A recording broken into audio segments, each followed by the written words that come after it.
Hello dear learners, ऊपर आका है नीचे आपका काका है।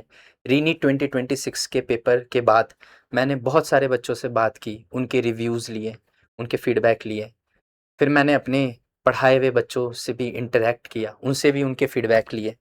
और उसके बाद जो फीडबैक मुझे मिला, उसके बाद मैं इस वीडियो को बनाने में मजबूर हो गया।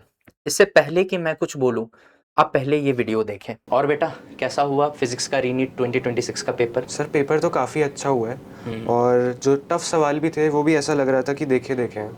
अच्छा, और ये क्वेश्चन नंबर 16 कैसा लगा आपको ये? सर क्वेश्चन नंबर 16 जो है it was a tough question, but आपने एक बार नोट्स में पढ़ाया था कि अगर चार्ज को बीच से भी ले जाएं तो भी कंजर्वेटिव फोर्स होने की वजह यस से यस कोई यस। फ़र्क नहीं पड़ेगा।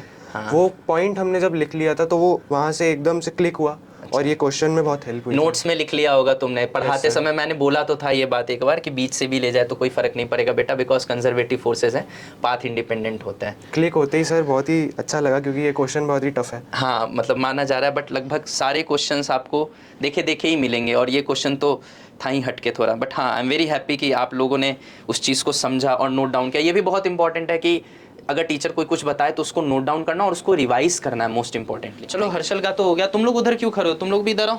कैसा रहा रीनीट 2026 के फिजिक्स का पेपर? हो गया था क्वेश्चन? कैसा रहा भाई? अच्छा था हो गए सर। सारे क्वेश्चन? है कोई क्वेश्चन टफ भी लगा इसमें से? सर पेपर ये वाले तो, सवाल हुए मैग्नेटिक फील्ड वाले सेंटर पे? तो नोट्स के ऐसे नहीं थे। नहीं, नोट्स के तो हैं, लेकिन क्या आप लोग सोच पा रहे थे एग्जामिनेशन हॉल में ये सारे टफ वाले क्वेश्चंस? Yes sir. और ये सारे सवाल तो सीधे नोट से आए हुए हैं। आप लोगों को कैसा लगा पेपर देख के? ओवरऑल एक्सपीरियंस कैसा है आपका? जब पेपर दे रहे थे एग्जामिनेशन हॉल में तो क्या फील हो रहा था? सर जो हमारी ट्रेनिंग हुई थी वो तो बहुत ही एडवांस लेवल पे हुई थी। जेई एडवांस के क्वेश्चंस किए थे, मेंस के किए थे, तो पेपर ओवरऑल मॉडरेट लगा था। बस टाइम की थोड़ी कमी थी, अगर थोड़ा टाइम मिलता तो बहुत अच्छा स्कोर आता, पर अभी भी क्वेश्चंस इजी लग रहे थे। सेंटर पे तो दूसरे बच्चों के तो हाल ख़राब हो गए थे पेपर देख के। हाँ, नहीं, पेपर नो डाउट अच्छा था। अनविश का आपका क्या एक्सपीरियंस रहा बेटा? सर पेपर में क्वेश्चंस ऐसा लग रहा था कि पहले से ही देखे हुए हैं तो जल्दी हो गए, ऑलरेडी स्टेप्स पता हुए थे। और यश, आपका एक्सपीरियंस टेस्ट सीरीज का कोई फ़ायदा बेटा? सर बहुत फ़ायदा हुआ। जब पेपर मैंने फिजिक्स का देखा तो मैं बहुत खुश हो गया। चलो टफ आया तो मेरे से तो हो जाएगा क्योंकि मैंने वैसी प्रैक्टिस करी है, वेरी गुड बेटा। तो इसलिए अच्छा लग रहा है। आपकी क्या एक्सपीरियंस थी संस्कृति? सर मेरे भी यही था कि मतलब वो ट्रिक जो आपने क्लास में बताई थी वो ऐसे क्वेश्चन देख के क्लिक कर रही थी कि अच्छा इसमें ये करना था, इसमें ये करना था, तो नोट्स भी बहुत ज़्यादा हेल्पफुल थे और सही था बहुत। थैंक यू बेटा। हाँ, तो स्टूडेंट्स, जैसा कि आपने देखा कि मेरे पढ़ाए हुए जितने भी बच्चे थे वो सारे काफ़ी कॉन्फिडेंट फील कर रहे थे नीट के एग्ज़ाम में। ऑल्दो पेपर टफ था, है ना, बट इम्पॉसिबल नहीं था, मैनेजेबल था। मैं ये नहीं कह रहा कि हमारे पढ़ाए हुए बच्चे 180 में 180 फिजिक्स में स्कोर करेंगे, है ना, कुछ क्वेश्चंस वैसे बोनस भी हैं। बट मैं ये ज़रूर बोलूँगा कि कहीं न कहीं हमें ये एक बात समझनी पड़ेगी, जो कि मेरे दिमाग में बहुत पहले से चल रही थी। इसके रिगार्डिंग मैं बच्चों से ओपनली बात करना चाहता था, बट आज मौका मिला है तो खुल के बात करना चाह रहा हूँ। हो सकता है इस वीडियो को देखने के बाद मुझे बहुत सारा बैकलैश का सामना करना पड़े, बट मुझे एक बात समझ में आई कि अगर आज मैं बात को नहीं रखूँगा, सच्चाई को सामने नहीं रखूँगा, तो कहीं न कहीं इस बात की मुझे गिल्ट ज़्यादा परेशान करेगी कि मैंने बच्चों से सच छुपाया। उनको आगे बढ़ने का मौका मिल सकता था, उनको आगे बढ़ने से इनडायरेक्टली या डायरेक्टली रोका, क्योंकि सच छुपाना भी झूठ बोलने के बराबर ही होता है। तो मेरे दिमाग में ये चल रहा था कि हाँ भाई, बैकलैश के डर से ज्यादा ये गिल्ट मुझे ज्यादा परेशान करेगा कि मुझे ये बात, वास्तविकता जो बच्चों के साथ आज घट रहा है, वो रखनी चाहिए। अगर मैं ना रखूं तो ऑफ कोर्स मैं एज अ टीचर फेल हो जाऊंगा। एक्चुअली प्रॉब्लम यह है बेटा कि आजकल के जमाने में बच्चे टीचिंग को व्यूज से जज करते हैं कि उनके यूट्यूब पे कितनी फैन फॉलोइंग है, कितने व्यूज हैं। हो सकता है जो मैं बोलने जा रहा हूं थोड़ा कंट्रोवर्शियल हो, और मैं किसी भी टीचर के अगेंस्ट नहीं हूं। ये टीचर्स की प्रॉब्लम नहीं, इंस्टीट्यूशंस की प्रॉब्लम है ना। ऑब्वियस सी बात है, जैसा इंस्टीट्यूशन में माहौल रहेगा, जिस तरह से ऊपर से इंस्ट्रक्शन आएगा, टीचर्स उसी को फॉलो करेंगे। अगर इंस्टीट्यूशन में इस बात की रिस्पेक्ट ज्यादा होती है कि आपके वॉच टाइम यूट्यूब पे ज्यादा होने चाहिए, आपके व्यूज यूट्यूब पे ज्यादा होना चाहिए, चाहे थोड़ा बहुत कंटेंट कॉम्प्रोमाइज हो जाए, चाहे शेरो शायरी में या बाकी की चीजों में समय खराब हो जाए, तो कहीं ना कहीं टीचर एक हिडन प्रेशर महसूस करता है। पॉइंट ये है कि जब बच्चे मैनिपुलेट हो जाते हैं, जब वो यूट्यूब के व्यूज से टीचर को जज करने लग जाते हैं, जब वो इस बात से टीचर्स को जज करने लग जाते हैं कि टीचर का वॉच टाइम कितना गया है, ट्रेंडिंग कितना गया है उनका लेक्चर, तो कहीं ना कहीं वो अपने मेन गोल से भटक जाते हैं। क्यों? क्योंकि YouTube बेटा कंटेंट को रिवॉर्ड नहीं देता, वो अटेंशन को रिवॉर्ड देता है। और कोई भी चीज फ्री नहीं है। जो समय आप किसी चीज को दे रहे हैं वो सबसे बड़ा प्राइस हो सकता है। जरूरी नहीं है कि जो चीज हमें आसान दिख रही है, अच्छी दिख रही है, वो सच्ची भी हो और इफेक्टिव भी हो। हमारे पास बड़े बड़े कंपनियों की तरह बहुत सारे चैनल, बहुत सारे फैन पेज, बहुत सारे PR कैंपेन्स नहीं है, करोड़ों रुपए नहीं है कैंपेनिंग में लगाने के लिए। तो कहीं ना कहीं बहुत सारे ऐसे इंडिया में टीचर हैं जिनके पास क्वालिटी तो है लेकिन रीच नहीं है। बहुत सारे ऐसे इंस्टीट्यूशंस हैं जो बरगद के पेड़ की तरह हैं, फैले हुए हैं, दूर से ही दिखते हैं, उनकी रीच है हर जगह। लेकिन कुछ इंस्टीट्यूशंस बेटा तुलसी के पौधे की तरह होते हैं, भले ही उनकी रीच बड़ी नहीं है लेकिन उनकी सिग्निफिकेंस बहुत है। इस जमाने में जहां पे रिजल्ट लाना कॉम्प्लिकेटेड होता जा रहा है, मुश्किल होता जा रहा है, वहां पे कई बीमारियों में बरगद का पेड़ नहीं, तुलसी का पौधा काम आता है। उसके पत्तियों को जब पीस के हम लोग काढ़ा बना के पीते तो हमें लगता है कि हाँ, हमें कोई एक जुकाम में या कोई दूसरी बीमारी में आराम मिला। उसी तरीके से बेटा जरूरी नहीं है कि जो बड़ा दिख रहा है, जो फैला हुआ दिख रहा है, वो सही भी हो, अच्छा भी हो। मैं बच्चों को ब्लेम नहीं दूंगा। बच्चे एग्जाम से बाहर निकल रहे हैं, डिमोटिवेट हो रहे हैं। बहुत सारे बच्चों से मेरी बात हुई है ना, वो वापस से तैयारी करना नहीं चाह रहे, उनका इंटरेस्ट ही नहीं है वापस से प्रिपरेशन करने में। जब मैंने उनसे पूछा तो कहीं ना कहीं उनका यह मानना था कि हम कितनी भी मेहनत कर ले, एग्जाम ये क्लियर होगा ही नहीं, होने लायक ही नहीं है। मैंने पूछा ऐसा क्यों, मेहनत से क्या नहीं किया जा सकता? तो कहीं ना कहीं उनके दिमाग में यह बात भर दी गई है कि जितना तुमने किया है वही परफेक्ट था, उससे नहीं हुआ तो कभी नहीं होगा। ये एक तरीके का जो इल्यूजन भर दिया गया बच्चों के दिमाग में, एक डेलुलू में रखते हैं। कुछ इंस्टीट्यूशंस इमोशनल करके बच्चों को डेलुलू में रखते हैं कि बेटा बस यही है जो है। क्यों? क्योंकि उनके पास एक पर्टिकुलर गोल होता है कि ज्यादा से ज्यादा बच्चों को रीच करना है, और ज्यादा से ज्यादा बच्चों को रीच करने के चक्कर में जो कंटेंट कॉम्प्रोमाइज होता है उसकी जवाबदेही किसी की नहीं है, जो कि कहीं ना कहीं हमारे समाज में एजुकेशन को गलत रास्ते पे लेके जा रहा है। अगर हम ये मानते हैं कि हाँ भाई, किसी भी बच्चे का फेक रिजल्ट बिलबोर्ड पे लगाना सही नहीं है, तो फिर हमें यह भी मानना चाहिए कि किसी भी इंस्टीट्यूशन का यूट्यूब पे डिफरेंट डिफरेंट नाम से फैन पेज बना के टीचर्स को ओवर हाइप करना भी सही नहीं है। फेक कमेंट्स करवा के किसी टीचर को दबाना और किसी टीचर को ऊपर उठाना यह भी जस्टिफाइड नहीं है, क्योंकि फेकनेस तो दोनों जगह ही है। फर्क बस इतना है कि पहले के जमाने में लोग जब रोड पे चलते थे तो बिलबोर्ड्स को देखते थे, वो भी मार्केटिंग था, यह भी मार्केटिंग है। और अगर वो फेक था तो ये तरीका भी फेक है। हमें एक चीज समझना पड़ेगा बेटा कि हर बच्चे का रिक्वायरमेंट अलग होता है, हर पेशेंट का रिक्वायरमेंट अलग होता है, हर प्लेस का रिक्वायरमेंट अलग होता है। आपको पता है, जब किसी भी जगह में, किसी भी सिटी में कोई कंस्ट्रक्शन का काम होने वाला होता है, चाहे ब्रिज बनने वाला है, फ्लाईओवर बनने वाला है, तो पहले वहां के सॉइल को चेक किया जाता है। उसी तरीके से पेशेंट के हिसाब से उसको वार्ड मिलता है कि उसको जनरल वार्ड में डालना है या फिर घर पे ही रहने देना है ना, या फिर उसको आईसीयू में डालना है, या फिर बहुत ही ज्यादा क्रिटिकल है तो उसको आईसीसीयू में डालना है, क्योंकि वहां पे उसको इंटेंसिव केयर की जरूरत है। उसी तरीके से हर स्टूडेंट यूनिक होता है। किसी को बरगद के पेड़ में छांव चाहिए होता है, किसी को तुलसी के पौधा को दवाई स्वरूप चाहिए होता है। हर बच्चे का अपना रिक्वायरमेंट होता है। हर बच्चे को एक ही बात बोल के जनरलाइज कर देना और फिर उसको सच से, वास्तविकता से इतना दूर रखना कि जब वो रियलिटी में एग्जाम देके आए तो उसे हर चीज लगने लगे कि मैं तो परफेक्ट था, चीजें खराब हो गई। ऑफ कोर्स बहुत ट्रॉमा झेला है बच्चा, है ना, रीनीट हुआ, एग्जाम कैंसिल हुआ, ये मैं उन सारी चीजों को जस्टिफाई नहीं कर रहा हूं बेटा, लेकिन एक बात समझना पड़ेगा, life is not always fair. Life ना आज हमेशा फेयर थी, ना पहले फेयर थी, और ना आगे जब आप अपने जीवन में बढ़ जाएंगे तब फेयर होगी। लाइफ में हर कुछ हमेशा फेयर नहीं होती। हमें वर्स्ट केस सिनेरियो के लिए तैयार रहना चाहिए। क्या हमने डिजास्टर मैनेजमेंट बचपन में पढ़ा था? उसमें यह लेसन था या नहीं था कि हमें वर्स्ट केस सिनेरियो के लिए रेडी रहना चाहिए। मान लो हो गया रीनीट, मान लो हो गया टफ पेपर, मैं मानता हूं कि ये कहीं ना कहीं बच्चों के साथ इनजस्टिस है कि 3 महीने वाला पेपर इतना इजी कर दिया, फिर एकदम से 1 महीने बाद आपने इतना टफ पेपर ले लिया। ये एक तरीके से तो लग रहा है जैसे एंटी रिवेंज लेना चाह रहा है, लेकिन क्या क्या करिएगा, जो बच्चा उसके लिए तैयार था उसको रिवॉर्ड मिलना चाहिए और रिवॉर्ड मिलेगा भी। आप कैसे उस चीज को रिजेक्ट कर दीजिएगा? बात हो गई कि चूंकि तुम मेरे फैन हो तो तुम मेरे हर बात को मानोगे और हर बार, चाहे मैं गलत कह रहा हूं चाहे मैं सही कह रहा हूं, मेरी ही बात को फॉलो करोगे, चाहे उससे हर बार तुम्हारे हाथ फेलियर लगता हो, कोई फर्क नहीं पड़ता। सोचिएगा, ध्यान से समझिएगा क्या जरूरत है आपकी। मैं सेल्सियस इंस्टीट्यूट अजमेर में पढ़ाता हूं, केशव त्रिवेदी मेरा नाम है। मैं कुछ क्वेश्चन आपके समक्ष लेके आया हूं, आपके सामने मैं ये डिस्कस करूंगा, आपके सामने मैं ये प्रेजेंट करूंगा कि कुछ क्वेश्चंस है और वो नोट्स से इंस्पायर्ड है ना। नोट्स के ये पॉइंट्स मैंने साइड में लिख रखे हैं। वैसे तो इनडायरेक्टली डायरेक्टली सारे क्वेश्चंस जो हैं वो क्लास में डिस्कस थे, बट ऑफ कोर्स मैं आसान वाले क्वेश्चंस की बात नहीं करूंगा, सब पढ़ाते उसमें कोई बड़ी बात नहीं है ना। बट हमारे बैचेस में, स्पेशली ऑफलाइन के बैचेस में, मैं बहुत क्लियर बात बोल दूं, बहुत हार्ड लेवल पे प्रैक्टिस की जाती है।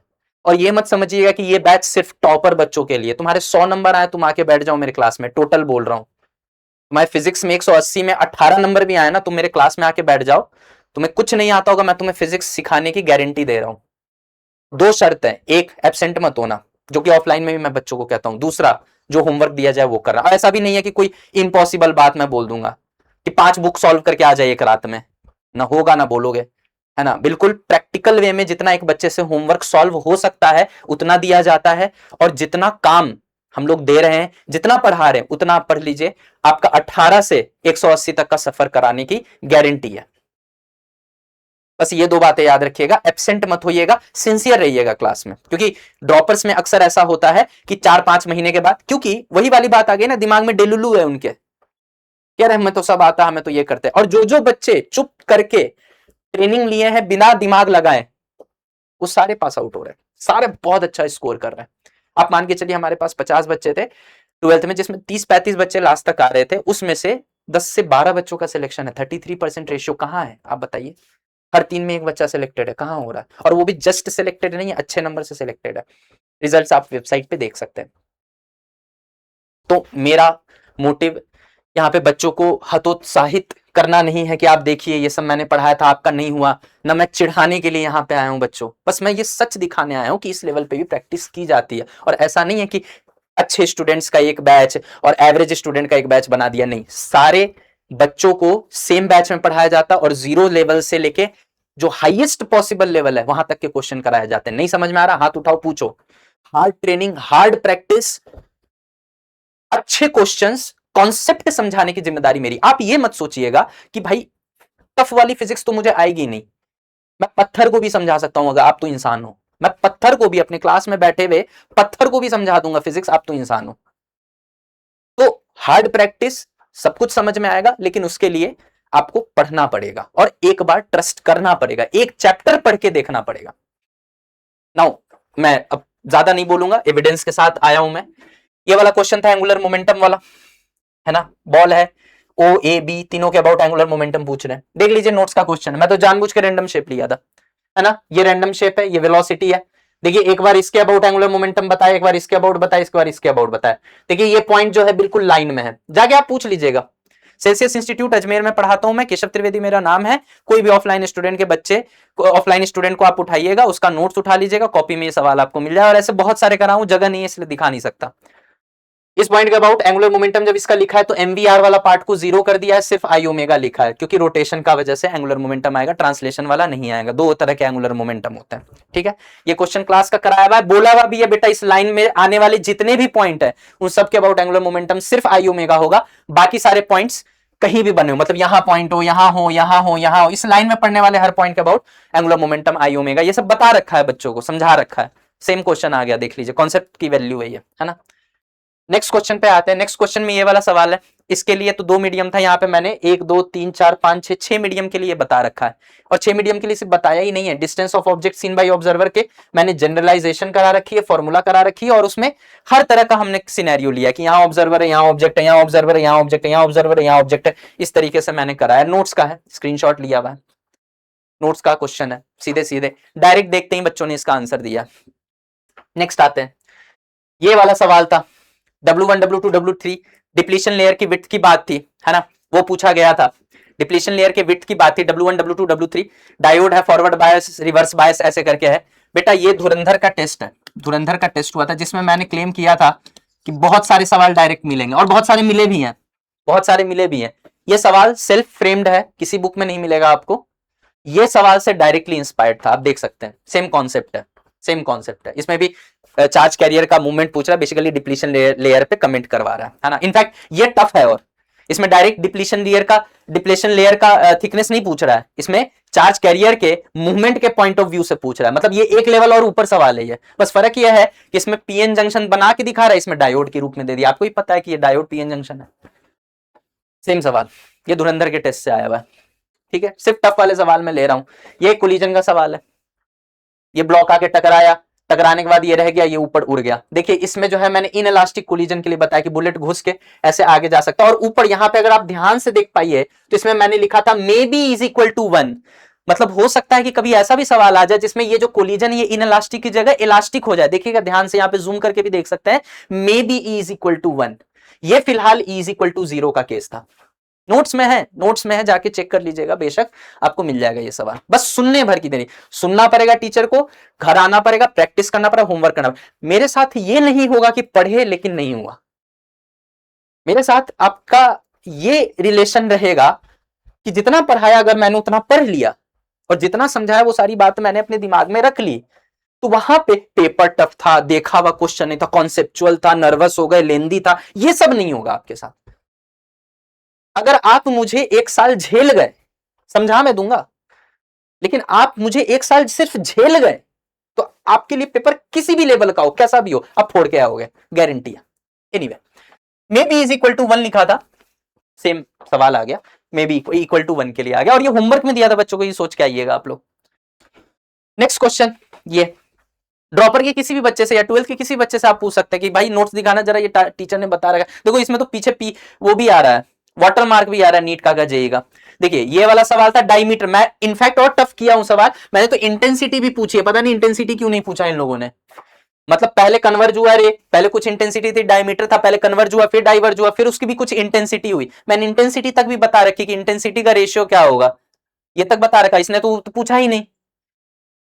और ये भी पढ़ाया था, और उसके बाद ये भी सवाल दिया, देख लीजिए ये सवाल सेम है, सेम है सवाल। इनफैक्ट हमारी एक स्टूडेंट है जिसका नाम परविंदर है, उसने ये बोला कि सर मेरे को तो ये सवाल देख के 7 से 8 सेकंड लगा था इसका आंसर मारने में, 7 से 8 सेकंड। हाँ बट पढ़ना पड़ेगा, नोट्स में सब है, पढ़ाया सब है, अच्छे से समझाया है। अब आप घर जाके पढ़िएगा नहीं, रिवीजन नहीं करिएगा तो आई एम सॉरी, मतलब मैं क्या, कोई भी कुछ नहीं कर सकता है ना। 7 से 8 सेकंड, मैं प्रैक्टिस भी कराता हूँ, क्लास में भी मैं पूरी कोशिश कराता हूँ कि विद इन सेकंड सवाल हो। जो मेरे ऑफलाइन के स्टूडेंट से, बेशक आप उनसे डबल चेक कर लीजिए कि क्या सही में ऐसा करता है या फेक रहा था, क्योंकि आजकल लोग फेक के बहुत आगे बढ़ जा रहे हैं। इसलिए आप प्लीज इस चीज को डबल चेक कर लीजिएगा कि ऐसे ही सवाल तरातर करवाता है या फिर ऐसे ही बोल रहा था। आप प्लीज इस चीज को वेरीफाई करवाइएगा, और बिल्कुल बेसिक कंसेप्ट से लेके मोस्ट एडवांस तक ट्रिक्स भी सीखेंगे, लॉन्ग कट भी सीखेंगे, शॉर्टकट भी सीखेंगे, एक मेथड को एक सवाल को 4 मेथड से देखेंगे। आप छोड़ दो वो सब चीजें। नेक्स्ट क्वेश्चन, ये फील्ड का क्वेश्चन था, कंडक्टर का यहाँ बीच में चार्ज रखा है, फील्ड का यहाँ पे बता रखा है, कंडक्टर की प्रॉपर्टी बता रखी है, सब कुछ लगा रखा है, सब कुछ कराया था इस सवाल में। ये तो खैर इजी सवाल है, ये तो करवाते ही हैं लोग जनरली। ये सवाल, ये भी डायरेक्ट भी रहा है, डायरेक्ट भी रहा है, देखना कैसे भी रहा है, डायरेक्ट देखते रहना। ये मैंने v और x का ग्राफ लिखवाया बेटा, इलिप्टिकल शेप होता है, इसको मेजर एक्सिस कहते हैं, इसको माइनर एक्सिस कहते हैं, आधा इसका सेमी मेजर सेमी माइनर होता है। ये मैंने इसका ग्राफ लिखवाया, ध्यान से देखो, ये इक्वेशन लिखवाया, ये ग्राफ है, ये उसका इक्वेशन है, जनरल इक्वेशन है, ये एक जनरल इक्वेशन है, जनरल इक्वेशन है। अब यहां पे ध्यान से देखना बच्चों, यहां पे ध्यान से देखना, ये जो if omega is equal to 1 है, ग्राफ सर्कल बन जाएगा। If omega is equal to 1 graph will become circle. आप देख रहे हैं, जैसे इसको ओमेगा को 1 रखोगे ये सर्कल बन जाएगा, V square by A square, X square by A square, radius बन जाएगा, ये सर्कल बन जाएगा। और सबसे इंपॉर्टेंट, ओमेगा 1 है तो एम ओमेगा स्क्वायर के होता है, तो एम ओमेगा स्क्वायर के होता है, ओमेगा 1 हो गया तो एम इक्वल टू के आ गया आंसर। आप देख सकते हैं सवाल को लिखा रखा है, if omega equal to 1 graph circle बन जाएगा इलिप्स से। और डिस्कस भी करता हूं, 11th के बच्चों को भी याद होगा जिनको मैंने पढ़ाया है ना, के इज इक्वल टू एम वाला सवाल। नेक्स्ट क्वेश्चन, ये ये सवाल भी दे रखा है, काइनेटिक फ्रिक्शन का कोफिशिएंट दे रखा है, ये है वर्क डन पूछा था, कुछ नहीं करना। इसका तो मैं ट्रिक भी बताता हूँ, जो ऑफलाइन के स्टूडेंट उनको पता है, लीनियर फंक्शन है, लीनियर फंक्शन है, बहुत पहले से बताता आ रहा हूँ। अब कुछ लोगों ने चोरी करके उसका रील बना दिया, वो एक अलग बात है। ये जो है लीनियर फंक्शन है, एक बार x का मान 0 रखेंगे, एक बार x का मान l रखेंगे, दोनों के लिए म्यू आएगा, उसके लिए बीच का वैल्यू लेंगे, और उसके बाद म्यू इंटू एन फोर्स आ जाएगा, फोर्स इंटू डिस्प्लेसमेंट l आ गया, वर्क डन करा रखा। ये जो बात बोल रहा हूं ना, ये जो वर्ड बोल रहा हूं, आप जाके चेक कर सकते हैं नीट कागज जेई के कुछ लेक्चर्स पे भी ये बात सेम मिल जाएगी आपको। ये वाला सवाल मैंने तो पता नहीं क्या क्या कराया, थर्मोडायनेमिक्स का प्रॉब्लम आप देखेंगे तो पिस्टन है, पिस्टन में ऐसे कराया है, एक रोलिंग मोशन में ऐसे करा है, ऊपर स्प्रिंग, बीच में स्प्रिंग, नीचे स्प्रिंग। आप जाके नोट्स रेफर कर सकते हैं, है ना, जो बच्चे हमसे पढ़ चुके हैं उनके नोट्स रेफर कर सकते हैं। ये भी एक ब्लॉक है, उसको ऐसे करके दबाया फिर छोड़ा तो ये इस तरीके से करके ऑसिलेट हो रहा है, उसका टाइम पीरियड जो है पूरा निकल रहा है, पूरा ढंग से समझाया, ढंग से समझाया। जो बच्चा क्लास में बैठा हुआ था ना उसको याद भी होगा, इसको बहुत तरीके से समझाया मैंने कि किसी भी ब्लॉक को दबा के छोड़ दो तो वो एसएचएम करता है, और एसएचएम करने का जो टाइम पीरियड है वो क्या। और यहां ध्यान से देखिए, यहां पे भी लिखवा रखा है कि टाइम पीरियड जो है वो रूट अंडर रो के डायरेक्टली प्रोपोर्शनल है। मतलब रो 1 बाई रो 2 यहां रेशियो पूछा है, टाइम पीरियड 1:2 है, स्क्वायर में जाएगा क्योंकि रूट है, 1/4 आ जाएगा आंसर। बताइए, अब इसको आप नहीं बोलिएगा कि ये नीट में जो पेपर आया वो नोट्स से आया है, अब इसको भी नहीं बोलिएगा तो किसको बोलिएगा, है ना। मैं जानता हूं बहुत सारे लोग नीट में इसके एसएचएम पढ़ाते भी नहीं है, पढ़ाते हैं तो सिर्फ इसका बता दिया, अगले बार पिस्टन का आ जाएगा थर्मोडायनेमिक्स में, वो नहीं बताते हैं। वो बता देते हैं तो एक बॉल ले लो, बॉल के ऊपर प्लैंक डालो, फिर प्लैंक के ऊपर ऐसे करके स्प्रिंग लगा लो, फिर उसका टाइम पीरियड बताओ, ये सब करने लगते तो भाई सब क्या पढ़ा रहा है, कुछ नहीं पढ़ा, ओरली आंसर आता है भाई, सवाल देखा आंसर बोला, जो पढ़े उनको पता है। नेक्स्ट, ये वाला सवाल, यहां पे नोट्स नहीं मिला तो एक बच्चे का, वो श्रेया नाम की स्टूडेंट है, उसका क्लास नोट्स का फोटो लगा रखा है मैंने, यहाँ पे देख लीजिए, 3 कैपेसिटर है, सब में इक्विवेलेंट निकाला, एनर्जी निकाला, यहाँ एनर्जी लॉस सब कुछ निकलवाया, सेम सवाल 2 3 और न जाने ऐसे कितने कॉम्बिनेशन थे, सारे के सारे फोटो यहाँ लगाना पॉसिबल नहीं है।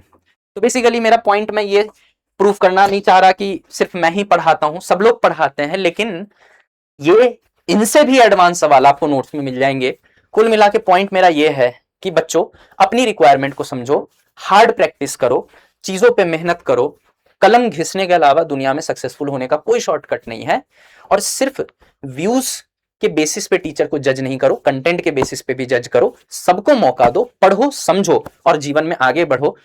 ऐसा मेंटालिटी मत बना लो, मैं एग्जाम के बाद मेंटालिटी देख रहा हूं बच्चों का क्या है कि हमसे तो हो ही नहीं सकता, हम ही में कोई कमी है, बाकी सब लोग परफेक्ट थे। ऐसा नहीं होता, हो सकता है कमी आपकी मेहनत में भी हो, मेरे यहां पे भी पढ़ाए हुए सारे बच्चे सेलेक्ट नहीं हुए, और ऐसा भी नहीं हो रहा कि जहां बच्चे सेलेक्ट हो रहे हैं हर जगह मैं ही पढ़ाता हूं, ऐसा भी नहीं है। बट पॉइंट यह है कि सिर्फ कंटेंट के वजह से आपका सिलेक्शन रह रहा है, या आपके मन में वहम है, डर है कि ऐसे क्वेश्चन नहीं हो सकते हैं, तो उस वजह से किसी बच्चे का सिलेक्शन ना रहे। आइए एक बार पढ़िए, चेक करिए, फिर आपका कॉन्फिडेंस अपने आप बढ़ेगा। ये सवाल भी दे रखा है, काइनेटिक फ्रिक्शन का कोफिशिएंट दे रखा है, ये है वर्क डन पूछा था, कुछ नहीं करना। इसका तो मैं ट्रिक भी बताता हूं, जो ऑफलाइन के स्टूडेंट उनको पता है, लीनियर फंक्शन है, लीनियर फंक्शन है, बहुत पहले से बताता आ रहा हूं। अब कुछ लोगों ने चोरी करके उसका रील बना दिया, वो एक अलग बात है।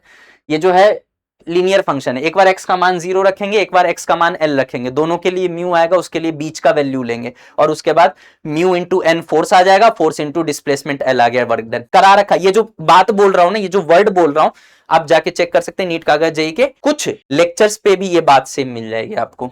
ये वाला सवाल मैंने तो पता नहीं क्या क्या कराया, थर्मोडायनेमिक्स का प्रॉब्लम आप देखेंगे तो पिस्टन है, पिस्टन में एसएचएम कराया है, एक रोलिंग मोशन में एसएचएम कराया है, ऊपर स्प्रिंग, बीच में स्प्रिंग, नीचे स्प्रिंग। आप जाके नोट्स रेफर कर सकते हैं, है ना, जो बच्चे हमसे पढ़ चुके हैं उनके नोट्स रेफर कर सकते हैं।